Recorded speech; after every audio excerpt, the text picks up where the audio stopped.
ನಾನು ಕೇದಾರ್ ಅಂತ. ನಾನು 1979ನೇ ಬ್ಯಾಚಿನ IAS ಅಧಿಕಾರಿ, ಕರ್ನಾಟಕ ಕಡರ್. ನಮ್ಮ ಇಂಡಿಯಾ ಫಾರ್ IAS ಸಂಸ್ಥೆಯ ಒಂದು ಗುರಿ ಅಂದರೆ ಹೆಚ್ಚಿನ ರೀತಿಯಲ್ಲಿ ನಾವು ಕನ್ನಡಿಗರಿಗೆ ಬೆಂಗಳೂರಲ್ಲೇ ಸಹಕಾರ ಕೊಟ್ಟು ಅವರಿಗೆ ಕೇಂದ್ರ ಸರ್ಕಾರದ UPSC ಎಕ್ಸಾಮ್ ಸಿವಿಲ್ ಸರ್ವಿಸಸ್ಸಲ್ಲಿ ಅವರು ಹೆಚ್ಚಿನ ರೀತಿಯಲ್ಲಿ ಪಾಸ್ ಆಗಬೇಕು ಅನ್ನೋ ಒಂದು ಆಸಕ್ತಿಯಿಂದ ಈ ಒಂದು ಸಂಸ್ಥೆ ಹುಟ್ಟಾಕಿದ್ದೀವಿ. ಅದಕ್ಕೆ ನಮಗೆ ಫುಲ್ ಬೆಂಗಾಲವಾಗಿ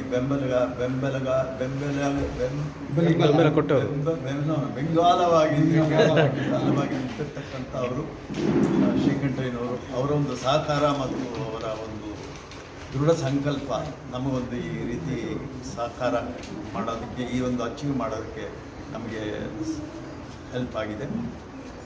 ಈ ಪ್ರತಿ ವರ್ಷ ಒಂದು 29-30 ಜನ ಕರ್ನಾಟಕದಿಂದ IAS ಆಗ್ತಾ ಇದ್ದಾರೆ. ನಮ್ಮ ಆಸೆ ಅಂದರೆ ಇದು ಮುಂದೆ ಇನ್ನೂ ಹೆಚ್ಚಿನ ನಂಬರ್ಗಳಲ್ಲಿ ಹೋಗುತ್ತೆ. ಅದು ನಮ್ಮ ಒಂದು ಆಸೆ. ಒಂದು 50, 60, 70 ಹಾಗೆ ಮಾಡಬೇಕು. ಈಗ ನಮ್ಮ ಮುಂದೆ ಇರ್ತಕ್ಕಂಥ ಈ ಅಭ್ಯರ್ಥಿಗಳು ಏನು ಸಕ್ಸಸ್ ಆಗಿರ್ತಕ್ಕಂಥವ್ರು, ಅವರುಗಳು ಮಾರ್ಗದರ್ಶಿಯಾಗಿ ಮುಂದಿನ ಪೀಳಿಗೆಗೆ ಇನ್ನೂ ಚೆನ್ನಾಗಿ ಬರಲಿ. ಮುಂದಿನ ವರ್ಷ ಇವರುಗಳೇ ಇನ್ನೂ ಹೆಚ್ಚಿನ ರ್ಯಾಂಕ್ ತೊಗೊಂಡು ಬಂದು IAS ಮತ್ತು ಫಾರಿನ್ ಸರ್ವಿಸ್ಗೆ ಅಚೀವ್ ಮಾಡಿಕೊಳ್ಳಿ ಅನ್ನೊಂದು ಆಸೆ, ಮತ್ತು ಉತ್ತಮವಾಗಿ ಬೇರೆ ಬೇರೆ ಅಭ್ಯರ್ಥಿಗಳು ಆಕಾಂಕ್ಷಿಗಳಾಗಿ ಇಲ್ಲಿ ಬರಲಿ ಅಂತ ನಮ್ಮ ಆಸೆ. ಇಂಡಿಯಾ ಫಾರ್ IAS ಸಂಸ್ಥೆಯ ಆಸಕ್ತಿನೇ ಅದು. ಹೆಚ್ಚು ಕನ್ನಡಿಗರು ಕೇಂದ್ರ ಸೇವೆಗೆ ನಮ್ಮ ರಾಜ್ಯದಿಂದ ಹೋಗಬೇಕು.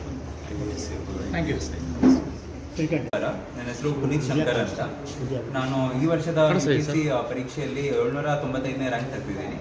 ಸೊ ಇನ್ನು ಮತ್ತೆ ಒಂದು ಸರಿ ಎಕ್ಸಾಮ್ ಕೊಟ್ಟು ಇನ್ನೂ ಒಳ್ಳೆಯದು ರ್ಯಾಂಕು ತರಬೇಕು ಅಂತ ನನಗೆ ಆಸೆ. ಈ ಅಚೀವ್ಮೆಂಟ್ಗೆ ನಾನು ಎಲ್ಲ ಗುರುಗಳನ್ನ, ತಂದೆ ತಾಯಿನ ಮತ್ತು ಫ್ರೆಂಡ್ಸ್ಗೆ ನಾನು ಯಶಸ್ತೀನಿ. ವಿತೌಟ್ ದೇರ್ ಸಪೋರ್ಟ್ ಇದು ಸಾಧ್ಯ ಆಗ್ತಿರ್ಲಿಲ್ಲ. So and I also wish all the UPSC aspirants are appearing for the exam as well. Thank you. ಧನ್ಯವಾದ. ನಮಸ್ತೆ, ನನ್ನ ಹೆಸರು ರಕ್ಷಿತ್ ಕೆ ಗೌಡ ಅಂತ. ಈ ವರ್ಷ 808ನೇ ರ್ಯಾಂಕ್ ಬಂದಿದೆ. I would like to thank ಪೇರೆಂಟ್ಸ್ಗೆ ಆ್ಯಂಡ್ ಮೆಂಟರ್ಸ್ಗೆ, ಸ್ಪೆಷಲಿ ಇಂಡಿಯಾ ಫಾರ್ IASಗೆ, ಶ್ರೀನಿವಾಸ್ ಸರ್ಗೆ, ಕೇದಾರ್ ಸರ್ಗೆ ಕಂಟಿನ್ಯೂಸ್ ಸಪೋರ್ಟ್ಗೆ, ಆ್ಯಂಡ್ ಹಾಗೂ ನನ್ನ ಜೊತೆ ಸೆಲೆಕ್ಟ್ ಆಗಿರೋ ಅದರ್ ಕನ್ನಡಿಗ ಕ್ಯಾಂಡಿಡೇಟ್ಸ್ಗೆ ಆಲ್ ದಿ ಬೆಸ್ಟ್ ಅಂತ ಹೇಳಿ ಇಷ್ಟಪಡ್ತೀನಿ. Thank you.